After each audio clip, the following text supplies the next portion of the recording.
it is time for the baconing. Behold, we have bacon-related trivia that you've been ogling that we're going to talk more about. But before we get there, Mike Engelhart is joining me here in the chair. He's a producer on the baconing, and he's wearing a bacon tie. Mike, welcome to the stage. Thank you. I thought I'd dress up a little bit for class for up TV the joint today. here. Yeah. We always appreciate attempts because we can't really do it all. You don't get a chance to wear meat very often. So. No, you got to seize those opportunities when you can. All right, the baconing. You know, people have heard of bacon. But they have also heard of the protagonist of this game, and his name is? DeathSpank. DeathSpank. So DeathSpank has had some downloadable adventures, and this is a new downloadable adventure for DeathSpank. Yeah, so the baconing is the next adventure that DeathSpank's going to go on. We've called the game the baconing. It's the definitive DeathSpank experience that we've created here. If you're a fan of the previous games, you're going to get everything you've come to expect in this series, plus a whole lot more. We've spoken to the community and gotten a lot of feedback. If you're new, if you sat on the fence and didn't really get a chance to play the first two, you don't have to go back and play those. It's not an episodic series. There's no chronological storyline. It's like the James Bond films. If you haven't seen GoldenEye, that's okay. You can jump into Casino Royale and just enjoy that and become a new James Bond fan. So jump into the baconing if you haven't had a chance. It's the one we want you to play. All right, and now let's jump into the baconing here and show us where we are at. This is some sort of command central, it looks like. Yeah, this is DeathSpank's throne room. So basically what he's done is he's put on all 6 thongs of virtue by mistake and actually created a very evil version of himself in the anti-Spank. And the city's kind of in ruins. This is Spanktopia. And the anti-Spank's army of cyborgs are basically wreaking havoc and attacking the city. What I'm showing off here is some of the gameplay improvements we've done to the game. We have a new shield bash, which essentially allows me to create space. You're facing a lot of enemies at once in the game. And so what we wanted to do is give the users some mechanics that allowed them to create some windows of opportunity to not simply just be surrounded by guys all the way through the battles. And just sort of spin around flailing. Exactly, yeah, it gets tiresome after a while. You can also use your crossbows and basically charge up attacks to land more powerful attacks through a risk-reward system. We spent a lot of time in pre-production really looking at the gameplay mechanics and tried to give the user a bigger set of tools so they can express themselves a bit more, not simply hack and slash the way through the experience. Just gonna grab some grenades inside this handy treasure chest here. That is a good idea. Now, for those folks who are not familiar with DeathSpank's adventure, all this talk about thongs and bacon might have them scratching their head a little bit. You guys, the tone of this series is very lighthearted, very, you relish the humor. Definitely, yeah. And so the baconing is no different. Yeah, I mean, DeathSpank, it's a series that doesn't take itself too seriously. At Hothead, we're really kind of funny, comical guys. We like to have a lot of fun. A lot of games these days are very serious. They deal with, real-world topics. You don't go to the movie theater all the time to watch dramatic films. You like to laugh every now and then, and we feel that, there's an opportunity in games to put some humor and put some laughter in there, and it's a very nonsensical series. Not every joke's going to appeal to everyone, but we try to make sure we cover all the gamuts and get something in there that's going to make everybody laugh. Not everyone's going to sympathize with mistakenly putting on 6 thongs. No, but some of us do. Yeah, I mean, we have Homer, a bad day. for example, over there. Yep. Yeah, it's just a peril of some people's lives. All right, so here we are jumping out of the outhouse. Unfortunately, area. I took a few too many attacks there and passed away, but came back in an outhouse. You're going through a war-ravaged Spanktopia. Yeah. Okay. Did not want to miss that. No worries.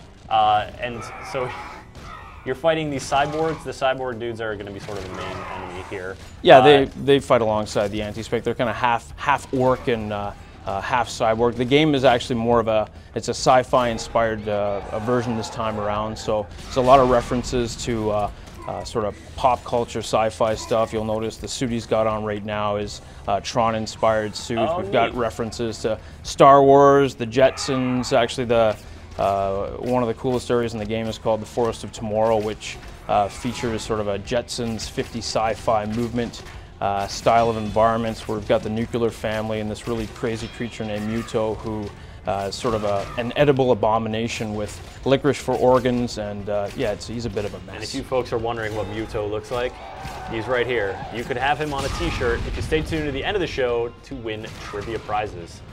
We got Muto t-shirts, we have bacon floss, and bacon lip balm. I've been asking people who've come on the show, Tom Magrino and Vander earlier, Mm-hmm. The preference has seemed to have been for the bacon lip balm. What about you? Floss or lip balm? You had to choose one. I would probably choose a lip balm. It'll last a bit longer. I can, lick my lips, reapply it. They get dry, I do it again and again and again. It's kind of a bad cycle, but seems to be the gift that keeps on giving. But it tastes like bacon, one of the two. and according to this tube, everything should taste like bacon. All right, so Deathspank is continuing his adventures, and now in previous Deathspank games, you could have a little buddy coming along with him, a little kooky wizard, and can you play this game co-op as well? Yeah, we still have the local co-op in the game. We reached out to the community and did a Name the Sidekick contest early in development, and the new character that joins the stable this year is Bob for Marketing. He's a hammerhead shark in a business suit, and he wields a swordfish in battle. Can go under the ground, has lasers in his eyes, kind of inspired from Austin Powers with the sharks with lasers. And he joins the likes of Tanko, Sparkles, and Steve. So there's 4 different unique co-op characters to choose in the game now. 4 different unique characters, but only 2 players co-op? Yeah, 2 players locally at the same time. Cool. Good to clarify. So now, what's going on here? Right here, these are our hero cards. So we spent some time revamping the hero cards. It was a system that existed in the previous 2 products. We took a look at them, and we wanted to create some more interesting gameplay choices so that users simply weren't making trivial decisions. So we've focused a lot of the cards around the new mechanics. I tend to choose Roisha's Reflection out of the box because I like to use the Shield Bash, which also can reflect projectiles back at enemies. So this card that I'm choosing now will increase the damage that will go on the projectiles when I send them back at the enemy who's fired it my way. And so you get those as you level up. There's 20 levels in the game. Our suits of armor, they go up with each level as well. So there's 20 different sets that you'll come across, again, with various references and tons and tons and tons of sci-fi content and different references that people will really enjoy. Yeah, and you guys are big on the loot as well. Yep. There's hundreds of weapons in the game. We've got 7 unique weapons of justice this time. The laser designator we're kind of showcasing here today. We also have the justice drill. We've got chainsaws in the game this year, digital hand saws, totally legal bat, which kind of plays off the problems baseball's had over the previous years. It's totally, there's no cork in it at all. So we get a chance to really take some creative risks and do some different things, and really invest ourselves and our passion into the game, and everything down to the items gets a little bit of love along the way. Cool. Now, so Deathspank obviously meets strange characters in his explorations, and the baconing is no different. No, it's no different. We got some really interesting characters. Some fans of the series will recognize some of the old characters. They've come back for sort of another appearance. We have sort of homage. Godfather is a series that a lot of the guys in the office really enjoy. So we have an area called Rainbow's End, which is a leprechaun Las Vegas run by the McMafia, and you meet the Godfather there. And actually, if you manage to do all the side quests for the Godfather, he makes you a made man, and we have sort of a little cinematic reward where we reenact some of the best scenes from the Godfather in terms of how they'd be realized in the Deathspank world. With Leprechaun McMafia. With Leprechaun McMafia, yeah. So it's a bit of a twisted place. That sounds like a good reward, I gotta say already. My mind is reeling with Michael Corleone as, a plucky little leprechaun fellow. Well, you won't have a paper bag of oranges, but there might be a paper bag of 4-leaf clovers in there along the way. Fitting. Excellent. So we'll just push through here. We spent a lot of time with the AI as well along the way, and we've improved the AI this year so that they attack more often. Our ranged enemies will now actually move in and around cover objects. We've placed those into the world as well to kind of give you an opportunity to seek refuge behind something and make your next sort of plan in terms of what you're going to do with your attack. We've also put in a bunch of interactive objects in the world which will essentially allow the user to manipulate the environment and get the upper hand on the enemies. So we really wanted to make more of a concerted effort to adding some tactics and strategy into the game and have the user more invested as they're playing the combat in between. And I think people will find that it's much more engaging. It's not going to be a cakewalk through the game. It's firm but fair. And we also offer 4 different skill levels to make sure there's something out there for everyone. When you actually beat the game, there is a new insane mode this year, which basically the only people able to work through it were the QA guys on the team. But some of the fans out there wanted something really hard, and we've brought that to the table this year as well. So how was it this time around? You guys obviously have a very strong creative vision for this game and gameplay. Is it fun to sort of And to what extent is it fun, challenging to try to actively work in community suggestions into the game? I mean, you reach out, and I think when you talk to the community, they really appreciate the fact that you're listening. Obviously, Bob for marketing, the name of the game was also something that the community members picked.